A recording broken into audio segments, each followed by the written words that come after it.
Sure. Hi, my name's Peter. I work for a company called Silk Road. I have a number of different positions within that business, but basically I make sure that everybody gets paid. So I'm the person that the board shout at when they need money and they need service delivery. I look after pretty much everything in Asia, and we have operations from New Zealand in the south all the way up to Japan and China in the north.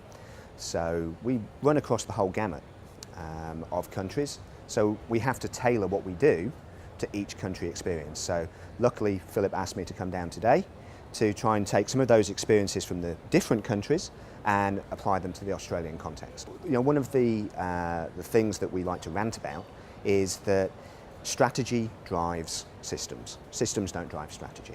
So you need to have a strategy around your onboarding. Recruitment is a process, and people have really got that tied down within their enterprises and businesses. There's a lot of technologies there that have got good baselines. So you can resolve all of the immediate problems. If I'm on paper and I go to a system, I get that benefit of now being on a system. And I put a workflow in and I've now got my workflow. Outside of that, it's the people. It's around how you engage. It's around how do I make you want to work for me? And that starts when I start the recruitment, but it doesn't end when I finish the recruitment. Because every day you walk out the office and I want to make sure you turn up the next day and work again for me. So what we've done with people is say, well, what makes people leave? And one of the biggest things that makes people leave is that their first day was horrible. And I don't mean to bag UTS, but when I first came to Australia, because England now exports students, not convicts, we came to UTS and I turned up at the big building that's down the road over there. And we turned up and I was on a government scheme, and we went to the admissions office and said, hello, we're from the UK and we're here to study. And they said, who are you and why are you here? Not a really good first experience. There was no onboarding. There was nobody expecting you to be there.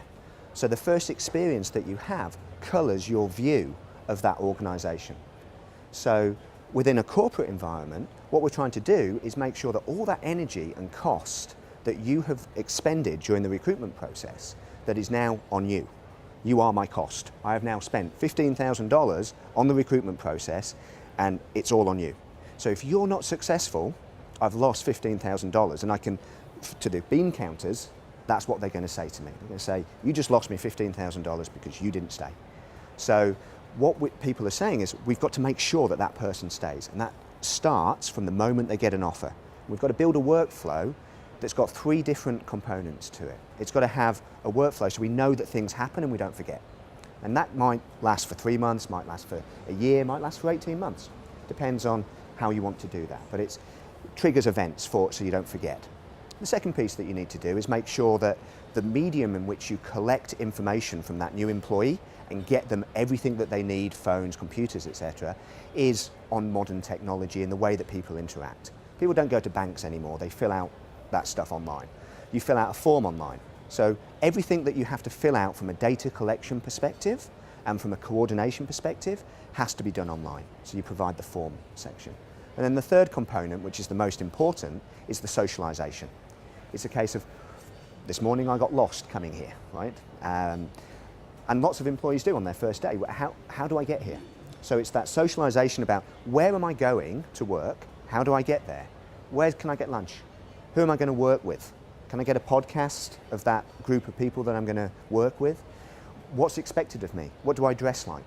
All of these socialization aspects that you need to do so that you can welcome the person to the community that is your company.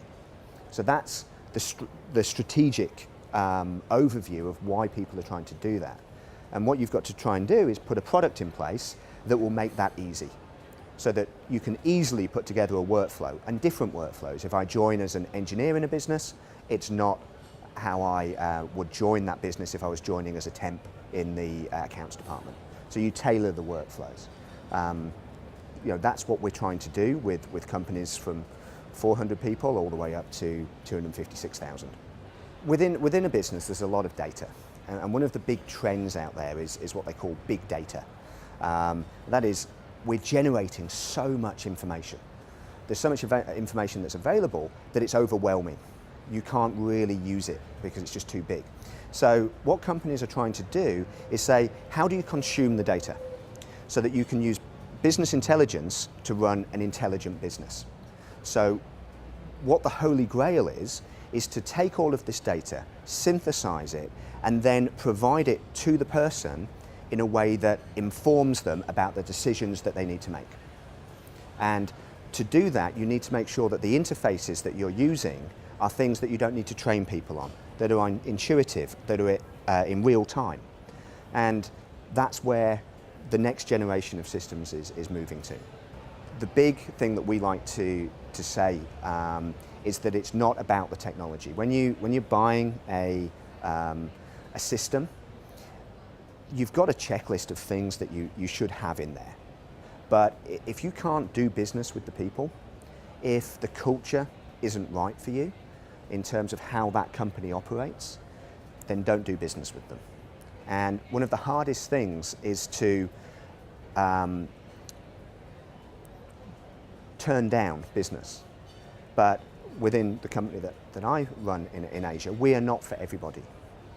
We are not for companies that would be very process-driven down to the point that the employee is not empowered. We are definitely more Apple than Microsoft.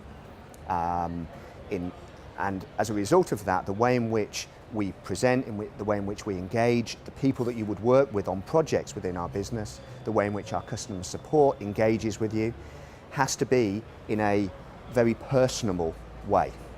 If you want a big system, there are other people on the market. For us, we're very focused on the people component, and to us, that's what makes the difference. It's just a system. If the people aren't the right people and they're not using it in the right way, the system won't save you.